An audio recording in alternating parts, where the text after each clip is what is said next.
as possible. And now a final issue. While we're talking about agreement and bipartisanship, I don't agree with President Trump on a whole lot. But today, I want to give him a big pat on the back. He is doing the right thing when it comes to China. For many of us, Senator Graham and I, since we went and visited China over a decade ago, we have watched China rapaciously take advantage of America, of American jobs, of American workers, and of American intellectual property. China is ruthless in how they go after us. They do it quietly, they do it with a smile, and unfortunately, previous presidents, Democrat and Republican, just stood by as China did what it did to us. President Trump is exactly right this afternoon to propose a plan designed to punish China for its most flagrant trade abuses. I've called for such action for years, been disappointed by the inactions of both President Bush and Obama.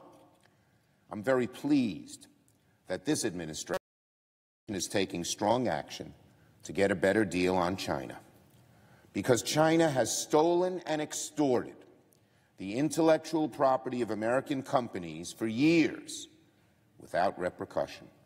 Our intellectual property are our family jewels. The American way of openness, of thinking, of debate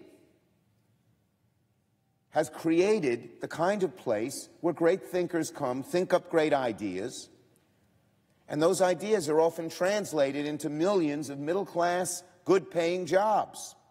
Well, China knows this, but China's not a free and open society.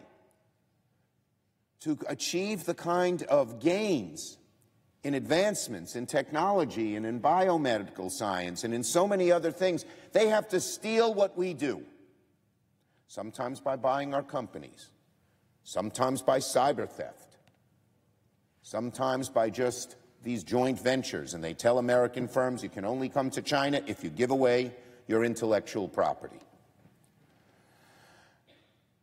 So, China's taking huge advantage of us. Intellectual property is the lifeblood of emerging industries and the good-paying jobs they provide.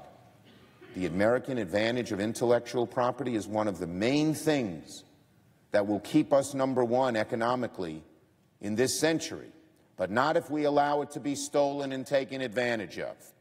And the country that does that more than any other is China.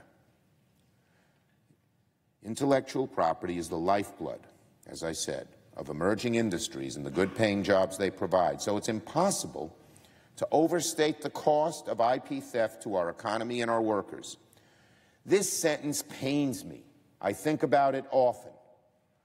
General Alexander, four-star general, non-political, he was in charge of cybersecurity in America. And here's what he said. China's theft of intellectual property is, quote, the greatest transfer of wealth in history. We're letting them do it. The crown jewel of America, our free and open society that allows great thinkers to create great ideas and products. They steal it, and we do nothing. It's one of the things, Mr. President, that aggravates me more than most others. Finally, President Trump is doing something, unlike his predecessors. So I commend him. The WTO, they have been grossly inadequate for this problem. We cannot continue to ignore flagrant cheating by China, whether WTO likes it or not.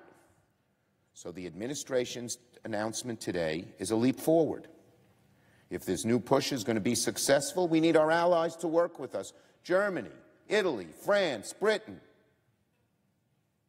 Open and free societies, unlike China. They know their stuff is being stolen too. Join with us. If we're a united, strong front against Chinese activities on intellectual property, we can force them to change their ways. But they won't do it by persuasion. They won't do it by smiling.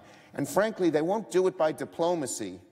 When some of our diplomats come in and say, we need China for this thing, ignore the economic theft, ignore the economic disadvantage. So, I support what the president's doing. When it came to the tariffs on steel and aluminum, I supported the thrust, I supported the president's instinct, but it wasn't focused enough on China and hurt too many of our other allies like Canada, where we have a trade surplus. President Hope corrects his thinking on that. But here, this is aimed at China in one of the ways China hurts us the very most. It's smart. It's good. I salute our trade rep, Lighthizer, for pushing this issue. I salute our Commerce Secretary, Ross, for pushing this issue. And by the way, to help support the administration's efforts to crack down on China, we will fully fund the USTR's Trade Enforcement Fund at $15 million in the omnibus. So, let's make sure that China starts playing by the rules, and on intellectual property, certainly at the top of the list. Today's announcement by the President will be a great start in that direction. Democrats, Republicans, Americans of every political ideology, of every region in the country, should support these actions. I yield the floor.